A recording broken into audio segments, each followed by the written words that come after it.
আমরা মনে করি গণতান্ত্রিক জন্য আজকে সকলে মিলে কাজ করতে হবে এবং সবচেয়ে বড় চাহিদা হচ্ছে জনগণের এই মুহূর্তে গণতান্ত্রিক অর্ডার ফিরিয়ে আনতে গেলে একটা খুব সহসা একটা নির্বাচনের মাধ্যমে সেই কাজটা আমাদেরকে করতে হবে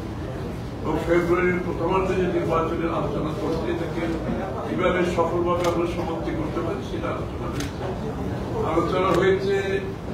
রোহিঙ্গা বিষয়টা রোহিঙ্গা প্রত্যাবর্তন এবং রোহিঙ্গাদের অধীনে যে আজকে মানবেতর জীবনযাপন এগুলো নিয়ে আলোচনা হয়েছে এবং বাংলাদেশের রোহিঙ্গাদের সহায়তার ব্যাপারে বাংলাদেশ সরকার এবং বিদেশিদের একসাথে একযোগে রোহিঙ্গাদের যে কক্সবাজারের অবস্থান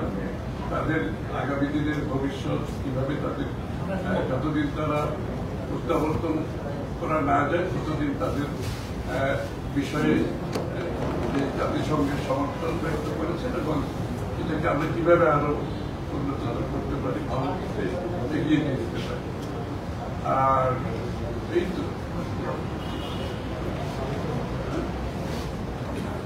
তো সবচেয়ে আমরা ধন্যবাদ জানাচ্ছি হুয়েনকে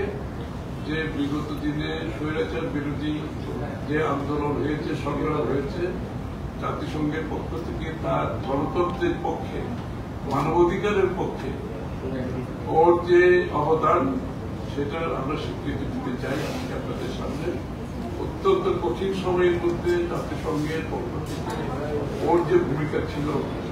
এটা আমরা তার প্রতি ধন্যবাদ জানিয়েছি আজকে তার সাহসী ভূমিকা ছিল এবং জাতিসংঘের সত্যিকার অর্থে যে চার্টার অনুযায়ী যে প্রত্যেকটি দেশের মানুষের গণতান্ত্রিক অধিকার রাজনৈতিক অধিকার সাংবিধানিক অধিকার মানবাধিকার নিশ্চিত করার লক্ষ্যে সে সাহসী ভূমিকা পালন করেছে বিগত একটা স্বৈরাচার আন্দোলন আমি এখন ওয়েলকে অনুরোধ করি একটা কথা বলবে ও